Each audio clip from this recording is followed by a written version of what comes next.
Welcome to this week's episode of the HR Green Room, the place where people, culture, and a couple of splashes of green come together. I'm your host, I'm James, Chief Operating Officer at Phase 3, and today I'm joined by Caroline, the head gardener. Each episode will ask what made us green with envy, what deserves the green light, and of course we'll be joined by some brilliant guests who bring their own splash of colour to the conversation. So grab a seat, the show's about to start in the HR Green Room.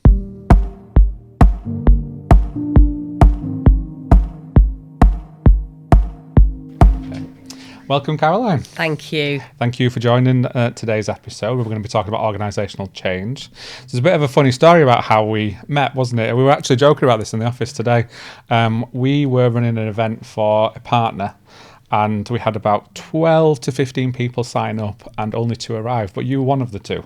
I was indeed. Yeah. Well, I'd seen your stand the day before Yes. at CIPD Festival of Work Yeah. and thought, they've got something, these people. And then when you invited me to the breakfast meeting on a subject of change, Yeah. I thought, well, that's me too. Yeah. So I think I better go along Yeah. and meet you. And it was actually fantastic to meet you. I was actually really lucky that the others didn't come. Yeah, we had a much better chat than we would have done, to be Yeah, fair. we Yeah. did. I think I got an hour's free consultancy out of you as well. Well, there is that, yes. Yeah. So you are the head gardener. So explain to our wonderful audience what that is and what the concept is. So I believe that people are like gardens. They're a living ecosystem. And to be honest, we don't all grow in a linear path, however much we'd like to, and however much we'd like our businesses to. Mm-hmm. Actually, we go through cycles of growth, rest, and renewal. Just like the seasons, just like anything that, spurts on and then has to sort of regroup. Or perhaps we use the language very colloquially. We talk about being pot-bound. We talk about wilting or fading. So we use the language of a garden, even though we may not even have one. Yeah. So if you think about people as gardens, I think there are 3 elements. There's the seed and the quality of that seed, which is the person. There's the nurture and care that they get or don't. And there's the environment you're in. And if you have all 3 working in harmony together, then you can thrive. Yeah. And if you don't, if you have 2, you'll probably survive. Good bit of nurture, bit of a rubbish environment, but good quality seed. You'll be all right, you'll survive. Yeah. But if you only have 1, that's when you're in real trouble. Yeah. And the reason that I was looking at this was because my background is all about people development and professional development. And I got really interested in neuroscience and behavioural psychology. And I realised that there are parts of us that aren't just the logical, rational, follow the steps and life will turn out. But actually there's something much more organic, hate to say it, about our growth and our success. So I explored it, I came up with it, I've created a model for growth, which can be applied to anyone so long as you're a human. It's not sector specific, but it is particularly useful for fast growth firms like Phase 3, where actually if you want to grow your business, the investment in growing your people is also absolutely vital. And I know that you know that, and that's why we connected. Yeah. Because you were very clear both about the values of the organisation and the family first and looking after people, that actually that was part of the business's success. Yeah. And its biggest challenge. Oh, well, it is its biggest challenge, indeed. But that's exactly the same that is true of a thriving garden. Yeah. Some of the plants, dare I say it, get a bit too big for their border and they need to be transplanted and they need to be moved on. They also can end up overshadowing the quieter plants or people of the team. So it's also really useful to use something like talking about weeding or the toxicity in a team, using something that actually we can all talk about as a third party, but we all know actually where those deep roots are. Yeah. And we often need to describe them so that we can then actually take them out of our business and our lives. And different weeds have different properties. So it may be that you've heard the phrase, a weed is just a flower in the wrong place. Yeah. Well, maybe.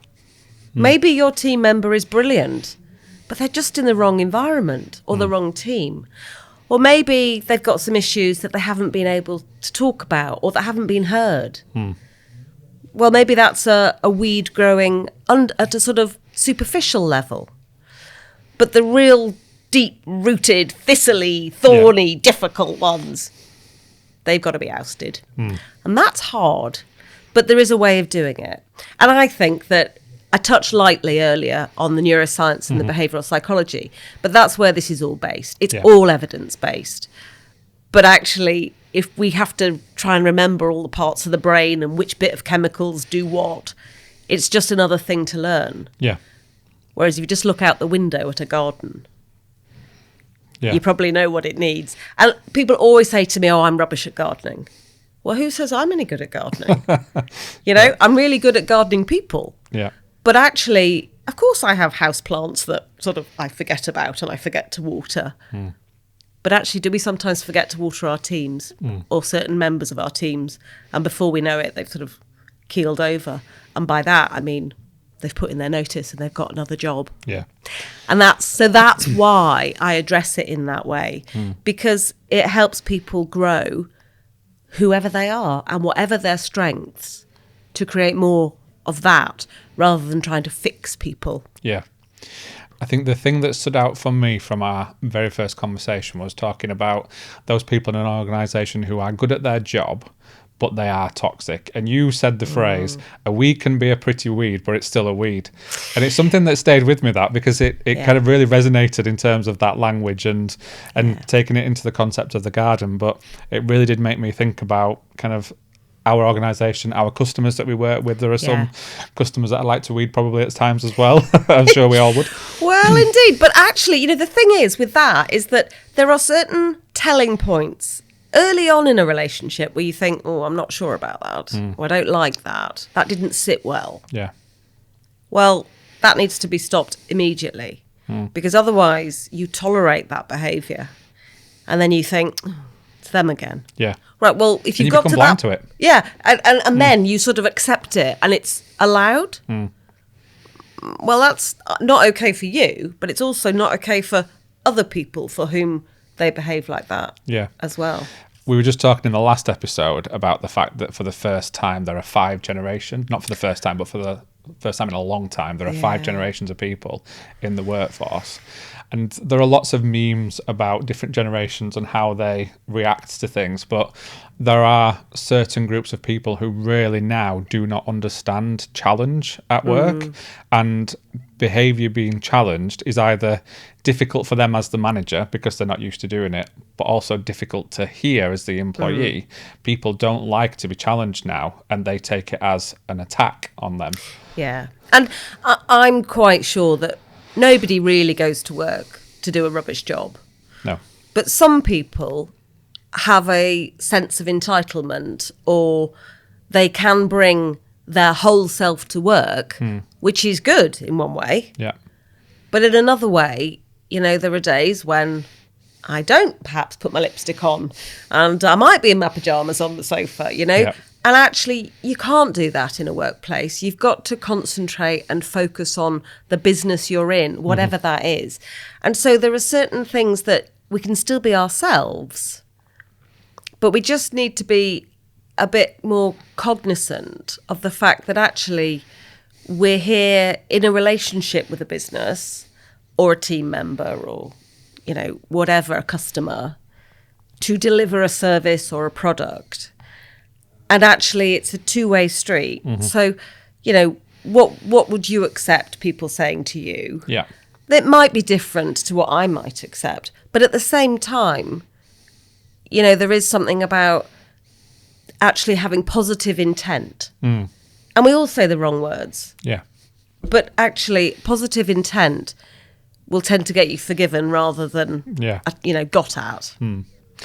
I suppose I'm lucky because I see it more with customers rather than with people internally. But sometimes I sit in calls with people and just think, wow, like, your culture in your organisation, to allow you to speak in a meeting in that way and be unchallenged is something that I find really, really strange. I think there's also something about the fact that we have the protection of the screen. Yes.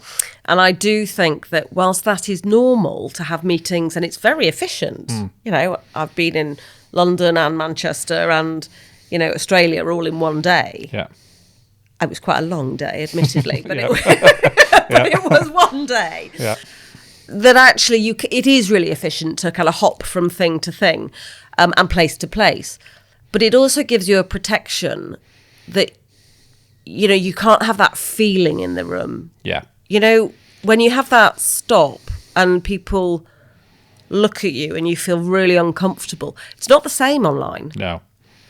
And also that lovely button where you can just click your camera off. Yeah. It's really useful to maybe compose yourself or to kind of have a moment Yeah. and not feel vulnerable. But it's also not okay to be rude and attacking Yeah. because you've got this medium that means, well, I don't care. They're not here. Yeah. You know, It's not like when the meeting ends, you have to face them in the room. no, or Yeah. walk out together Yeah. and think, okay, sorry about that. Well, Yeah. no, actually, no, not okay. And calling out people is really hard as well, whether it's in the room or online. Yeah. And I think we do need to do it respectfully. Other people come from completely different walks of life to ours. Whichever walk of life you come from, there are others who come from something different. Yeah. And that is really important to say, okay, I acknowledge I don't live your life. I don't have your lived experience. But for me, what you said or the way you said it is not acceptable. Yeah. And I would like you to reflect on that. Not necessarily to apologise for it, but it made me feel uncomfortable. Yeah. And it might be that sometimes, as with, I hate to say this, but as with any kids, when you say no, actually some are safe with those boundaries. They Yeah. know where the edge is. And I think we probably need a little bit more of that clarity about what's acceptable and what's not, so that we can play in the space Yeah. and enjoy the work we do without causing other people offence or upset. Yeah. With kids, it's connection before correction. isn't it? Yes. And I think that's a nice way of thinking about it in the workplace Lovely. as well. It's exactly the same. Yeah. Lovely. Yeah. Yeah. I like that. Yeah, it's a pace tool, I think, is what it's described. Yeah, but it's not the old Joe Frost naughty step method. No. And to be honest, it's interesting. I mean, in my work, I use all these tools. Yeah. I'm not a kind of, oh, you must use my tool. Yeah. Mine is the way in Yes. to the right conversation. So yes, I have an 8-petal model. And yes, there's, you know, the work around the visioning and the working out what you've got and the nutrients and all that. Of course there is. But I'm very happy to pull on other people's tools who've already been before us. What is really important, though, and it goes back to your thing about 5 generations in the workplace, because we have to be able to speak to each other. Yeah. And you might be, I was going to say we might be of an age. I think I'm a bit older than you, but we'll just park that for now. But, you know, there are people who, if we're having a conversation or if I'm having a conversation with someone who is in their late 60s or early 20s, we've all got to be able to have that same conversation to take the world forward. And that can be quite hard because we do get stuck in our ways. Of course we do. Yeah. And, you know, we're habit forming and, you know, we only know what we know until we've learned something else. But I do think that there's something about the language and the understanding. So connection before correction, I think it's great. Yeah. I'll have that. That'll be in your next book. It will. Oh, yes. Oh, don't. I'm still trying to... my next book. So I've already written 2 books. So I've written Monday Matters, which is a think piece it's a sort of inspirational story for every Monday of the year. Yeah. So there are 52. And I did do them on LinkedIn. I still do, actually. But I think it's really rude to sell something that you've already given away for free. Yeah. So I thought, I'll sit down and write another load then. But the thing that's important about them is that all the stories are true. Yeah. And so that was my first book. And people sort of said, oh, you know, you must do this. And it does set you up for the week, on sort of setting off on the right foot, if you like. The second one was the beginner's guide to head gardening. So that it explains the model, the 8 petals, gives some thought leadership and talks about, you know, gardens as they show up in spiritual kind of examples or religious or in technology or, you know, there's a kind of, it's more of a an explanation of how to apply the tool wherever you are, and there's some exercises and stuff. But the next one is called Cultivating Success Through Growth, Rest and Renewal. Right. And that is the one that it's taking time to come. And I should use my own model, really, shouldn't I? There's something about planting a seed. There's no point in rushing out the next morning and go, has it grown? Yeah. Because actually the first thing that happens with a seed when you plant it is that it creates roots. Mm-hmm. You don't see anything above ground. Yeah. Which is why when we have new people in the workplace, you got to give them a bit of time to bed in and put down some roots before you start seeing the shoots. So I've done the frame of the book. I know it's in 4 parts. I know what it's supposed to be focused on. I've got a plan for it. So the roots are down. You just need the environment. I just need the environment. I just haven't written it. Yeah. So yes, I would like to take myself off to a desert island. Just to indulge that. Let's talk about change.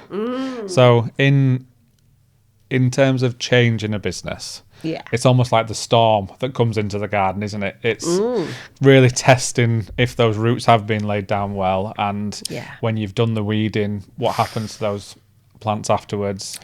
But change is tough, and I think right now, because of the pace of technology, and we work with technology, that's our role, we help people implement new tech. That's always a change program.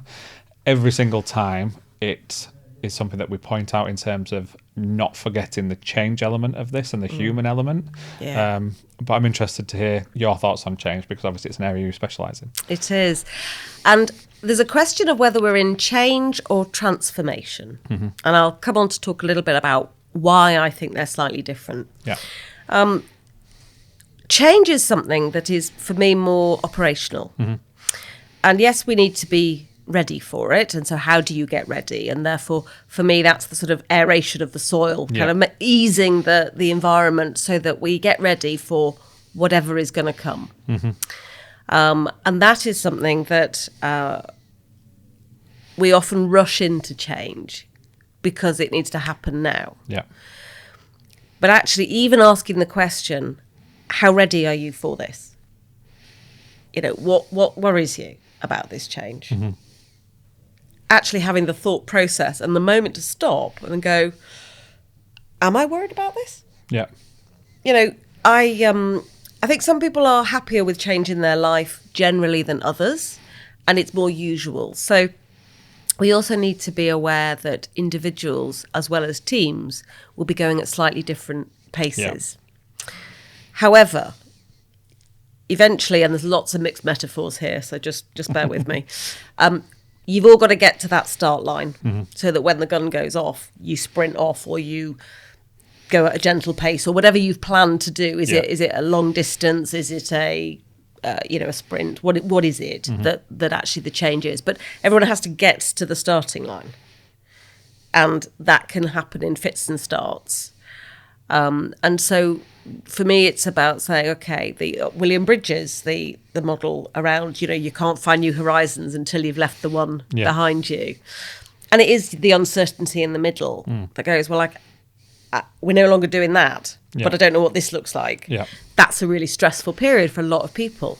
Now, some people go, bring it on, isn't this exciting? We've got no idea what's happening. But there's very few of those people. You know, if you think about just changing a holiday plan. Changing, you know, let's say you have a birthday plan for a partner and the restaurant rings up and says, I'm sorry, we can't accommodate you, the kitchen's collapsed or something. What's that feeling? Now, that's a chemical trigger. I won't get into the neuroscience of this, but you have a reaction, and either you go, oh, that's all right, because I was wondering about the other place already. Or you have a kind of panicked reaction. So depending on how familiar you are with a big change or a little change will depend on how you react to it. And the brain only knows what it's done before. It can't actually know what the to come is like. If anybody's particularly interested, the David Eagleman book, The Brain, The Story of You, is absolutely fabulous.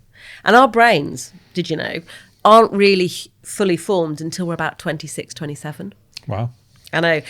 And you just think about You'll be younger than that. The decisions you take in life before you're 26 or 27. You know, how on earth do the kids know whether they're doing T levels or A levels or doing an apprenticeship or whatever, aged 14, 16, whatever, when actually they've got another 10, 12 years before the brain is actually fully formed. So, you know, I think we do ask a lot of ourselves, and we use the old societal constructs in a way that actually don't really help us. But that doesn't mean that we can discard all those, because there are some older people still living like that. Yeah. So, you know, it's doing both and, which in every kind of big age of shift and change is something that, you know, we don't have to, but we should, to be more successful, take account of. So change in business is one of those things, I think, that is a day-to-day, how do we practice being ready for it? Yeah. And being change fit before you do it is a little bit like going to the gym.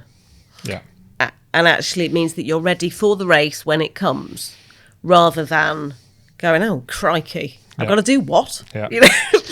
And that's something about always developing competence and skill around, what do I need? Who needs to know? How does this work? Where am I responsible? Are my communication skills good enough, strong enough, regular enough? Checking in, is everybody with us?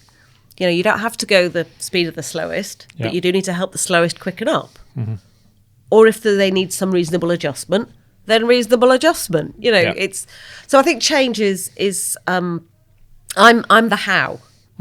The what is the business focus, really, of what is it we want to do? How is, you know, do we want to grow by 20%, 50% into a new market, whatever? How is what I do, which is the growth of those people to do that. I touched on transformation earlier, and that is about one of those big life events. And we talk about transformation as if it's change. It's not. It's a big life event. So things like births to a family, moving house, getting married, deaths in a family. Those are big life events. Divorce. You know, we talk about these being the big life events. Well, when you transform a company, let's say you merge a company or you do a takeover, acquisition, whatever, these are big life events for the business. Yeah. And if we can see them like that, then when we do the ramp up, the whatever that transformation is, in resetting the rules, the goals, the focus, maybe going to a new country. I mean, you know, it's a whole other set of rules and landscapes and a new garden before you then ramp off into business as usual. That's transformation. That's doing something completely different, not just changing operationally. Yeah. And I think if we could start to see those separately. I was reading a fabulous study by I think it's called it's Henley Business School, of which I am an alumni coach, so I always read their things. But them, and I think it's the World of Work Institute or something like that. They did this fantastic report about leadership and AI and the world of tech these days, and actually the human element around actually understanding our human enablement. Yes. Alongside the AI growth of its efficiency and what it can do. And the fact that we're in that uncertain period of the William Bridges, we don't know what it can really do. And yet we're going with it. Yeah. So what skill do you need to be ready to do something you don't know? You know nothing about. Yeah. Exactly. Yeah. That is about saying, okay, how much do I trust myself? How much do I trust my team? How well do I know what we currently do? You know, do we have willful blindness, Margaret Heffernan? Do we pretend we know what's going on and we don't really, but we choose not to see? You know, those elements, if we can get ourselves fit in that sense, actually we'll be able to manage and perhaps shape whatever that garden is around the corner that we don't know what it is and we haven't got a map for. It's really interesting, isn't it, in terms of thinking about growth of individuals right now, because at the end of your fingertips is a tool that knows what any human in the world could possibly know in terms of the AI. And I've I've found personally that it's enabled me to do things that technically I could never do before. And I am blindly following the instructions and get the outcome that I need. But I've had to put that faith in that blindly following. And I've actually said to the AI, I am a complete novice at this. I don't know what I'm doing. I need you to talk me through this step by step. But some people will be really uncomfortable with that. Yeah, and I mean, you say the word faith. I think that's a really interesting one, because it is that. And, you know, people of faith, religious faith, have a belief in something they cannot see. Yeah. You know, we have 2.6 billion Christians in the world. We have many more Muslims in the world. We have, you know, Hindus, who apparently Hindus and Buddhists are the happiest people at work, by the way. Right. But people of faith are happier at work than people who do not have a faith. But that's a whole other conversation. But it's interesting, isn't it? Because those people of faith, whatever faith, can't see what it is that they have faith in. Mm-hmm. But they have rules and they have praxis and they have a route into something. And we have to have, those of us who are not the developers of AI tools, and I think you're not and I'm not, and you know, but actually we then have to trust that it is an actor for good. Well, of course, we know in our heart of hearts that it isn't always. Same is true, and we've seen it play out awfully, about how some fundamentalists in any religion behave really badly. So faith is a really interesting one in technology, in a belief that it'll work and it'll give you what you need. You have no idea whether, and forgive me saying this, whether it'll lead you down the garden path. You know, and actually, you know, I find that quite anxiety making, because I want to trust what it tells me. But I suppose I'm the one with the, you know, needing to get right into the deep depth of the soil to make quite sure that it's doing what I think it's supposed to be doing, and going back to the source and the research and all the rest of it. But there are only so many hours in the day. And sometimes you do just have to go with it. The shortcut, So, you know, I'm sure that it's a level of confidence that I don't have that you do have. I think it's the same with anything that you've learned in terms of technology. I go back to days when I used to write reports on systems. I would always build my control report first, which was, I'm looking for, there should be 180 employees in this report that comes out. Here's my list of 180. That's my sense check of everything I do from now on. I'm checking back to that original list. If you have that with AI and with any new tool that you're using, what is my control report? Basically, that helps you have that confidence and that sense check. It does, and I like that. But can I give you a bit of a challenge? Which is, how do you then go to the I don't know what I don't know space? Yeah, because that's the scary space. Yeah. So the unknown unknowns. Yeah. In the Rumsfeldian parlance, that actually, it is impossible to know what you don't know. Yes. Because it sounds ridiculous, because you don't know it. Exactly. Clues in the title. So you can play in the space where you know there's an unknown. So you're like, okay, I've got my list. I'll do that. But actually finding out something you haven't even thought of.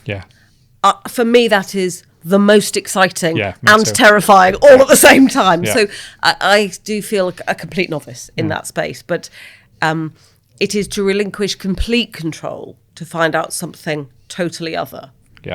Now, you could do that in lots of illegal ways, I'm sure, in terms of substances, but I don't think we'll be going there. No. But actually, in the technology space, I think that it, you know, giving us answers that we couldn't even imagine the question or articulate the question first. I think that's where some of our really big brains and people immersed in that world are going. And I think there's a real opportunity. There's always opportunity. Wherever there's challenge or difficulty, there's always an opportunity. And I guess I look for that positive, because that's how I'm made. What would you say is the most common theme that you see in growing organisations from a change perspective in terms of leadership? That the leaders are not able to confidently articulate the bits they don't know. And the teams can see it. You know, we all know when mum or dad doesn't quite know the navigation to get to wherever it is we're trying to go, when they go, no, it'll be fine, I know what I'm doing, and you think, yeah, right, and you can get that, you pick that up as a kid. It's the same is true for leaders. It's about confidently articulating the bit about, we have not organised it, or not organised, we have not decided that path or this path. We know we have to change, and that we will come to a T-junction. We know we will have to do this. And we will lead you to that place. And by the time we get to that place, we will know. And we will keep you informed. But being able to talk about the we don't know yet confidently is something that leaders really struggle with. And it's because we hate not knowing. Yeah. And our egos say, well, of course I know. I'm all over this. But actually the humility and the vulnerability of saying, I know how to get to this place, or I know 2/3 of it, 3/4 of it. We've got the vision. Any roadmap is going to have bits that we haven't yet worked out. When things grow in a garden, you don't know exactly how they're going to grow. Yeah. You've got a seed packet, you've got a picture on the front, you've got the seed, you put it in the ground, and you wait and look and go, well, does it look like that? Yeah. And it probably will, there or thereabouts. A carrot will be a carrot. A flower will be a flower. But you don't know exactly how big or small. And that's the bit that leaders really struggle with, because they want to be affirmative and they want people to follow them, actually to have the confidence of saying, I know where we're going, I know how we're getting there, but there are a few bits along the way that not we're going to make up as we go along, but we have the skills to work out when we get there or just before we get there. Yeah. And that, I see it again and again and again. People trying to cover up the fact that, no, it'll be fine, we'll have this done by Tuesday, and then they move the deadline. Oh, it'll be next Tuesday. Yeah. Oh, it'll be in the spring. It's like, what is this? You don't need that. You just actually need to say, look, the ground has moved beneath us.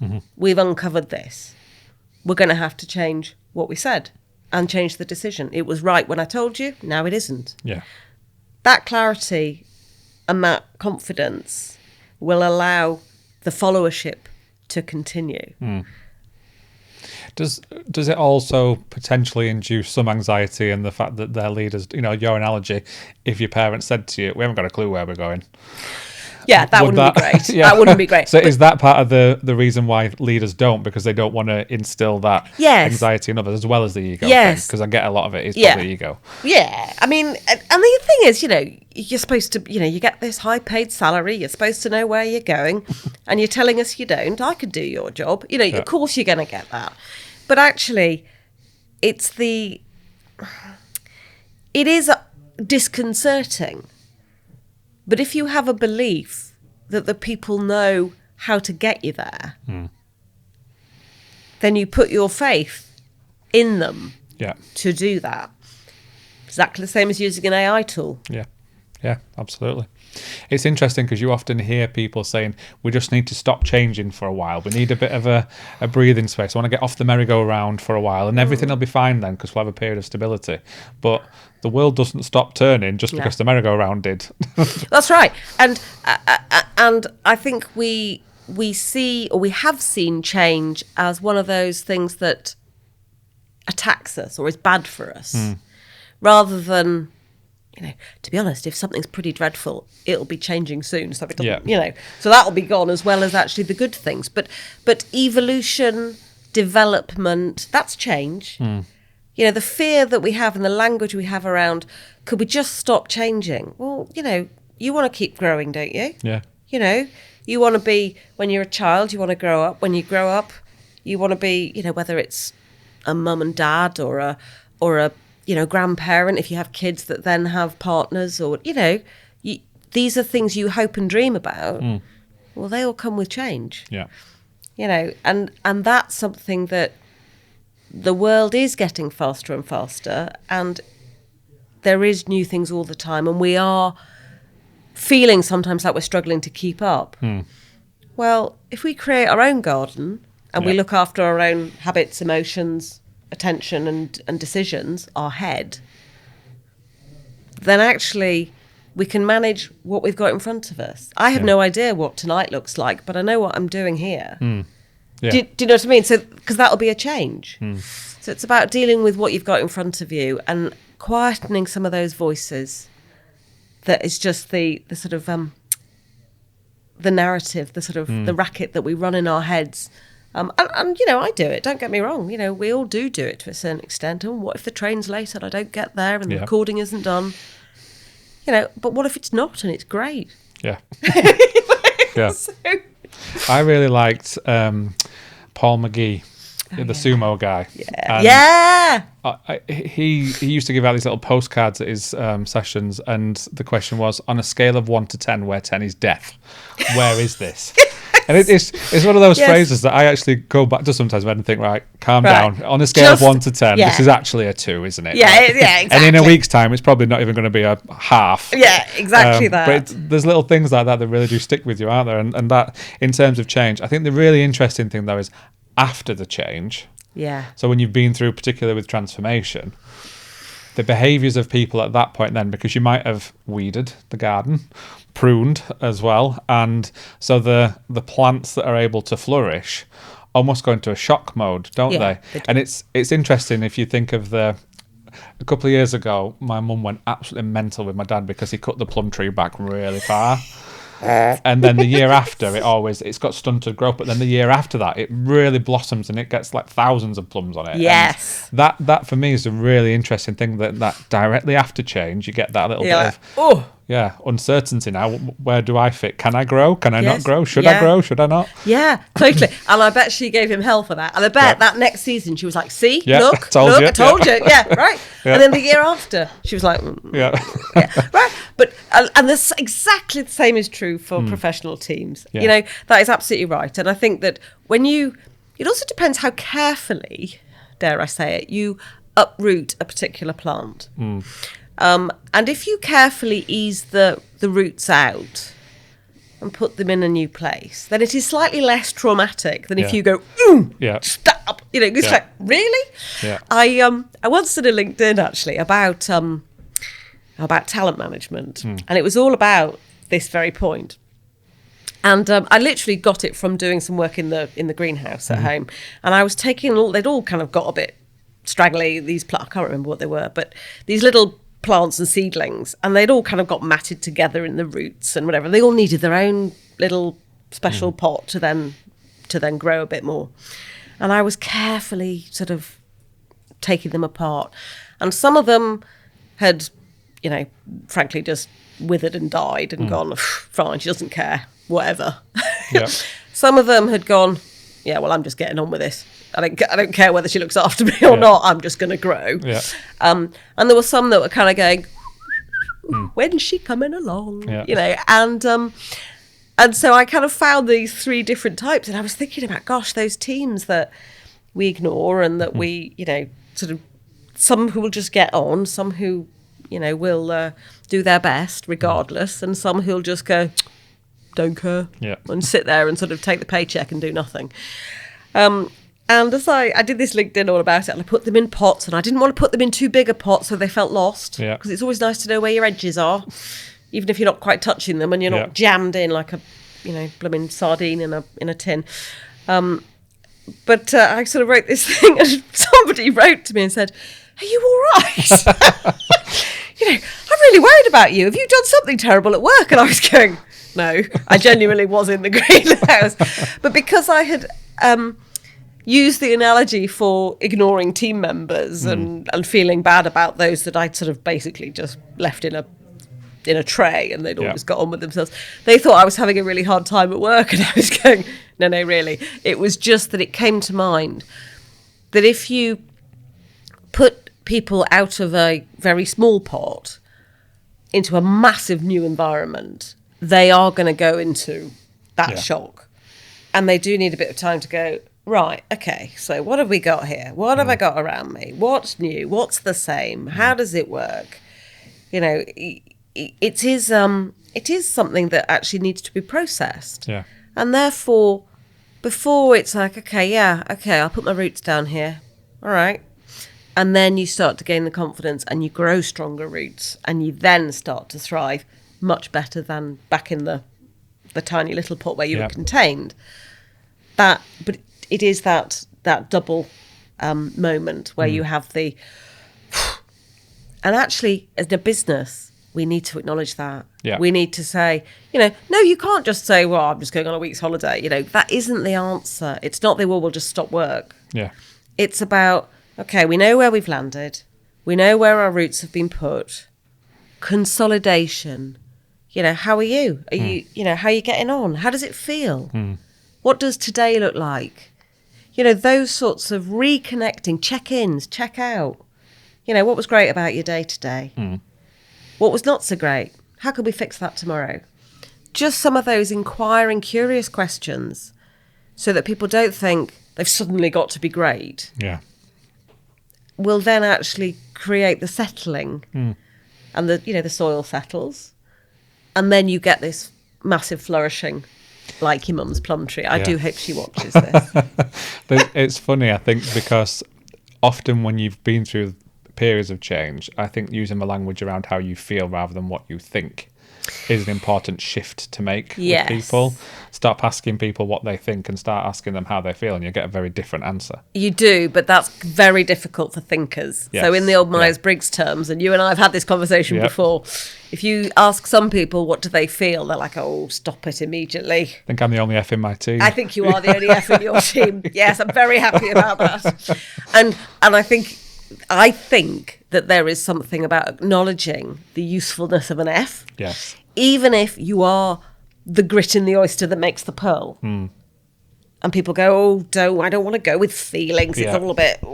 Actually, it's about saying, no, I am going to ask you the question because we are motivated by our heart as well as our head. Yeah. And because our heart has a brain as well as our head having a brain, frankly... we can all just get over ourselves with, I think the brain is best. Yeah. Well, the brain is very useful and is very, important. Without a heart, we haven't got a chance. Yeah. So, it's kind of, I'm afraid you need both. Need both, yeah. And that's the key, really, is that, if people are scared to look at their feelings because they've either been pilloried for it or they don't know how they feel. Yeah. And that's as legitimate as saying, actually, I'm miserable. Yeah.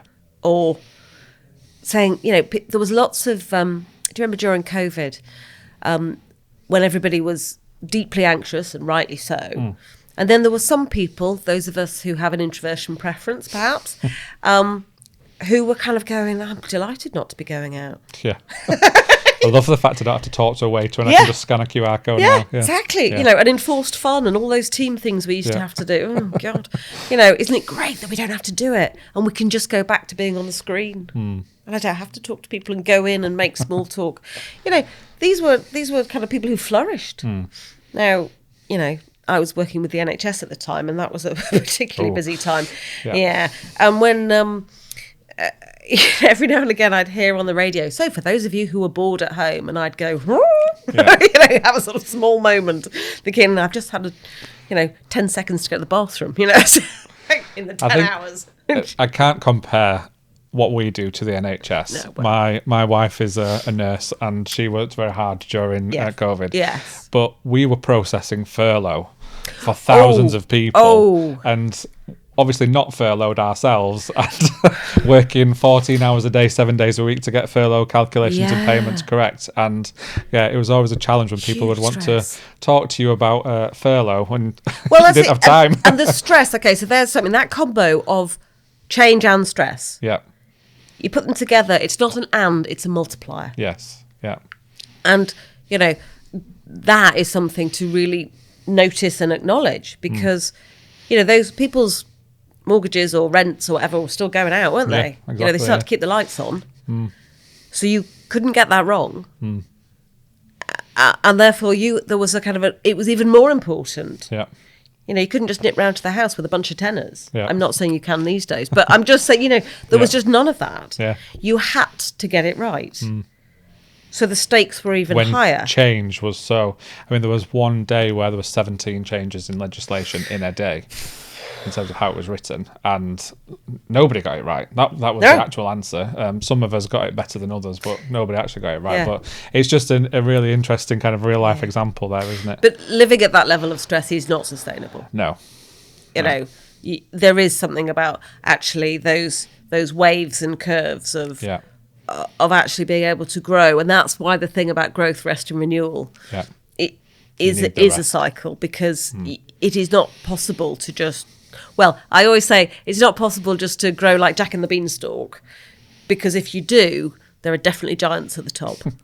So, you know, you might wants to chop you down at the bottom. Well, exactly. You might as well just not go there. Yeah, absolutely. We are running out of time. Yeah.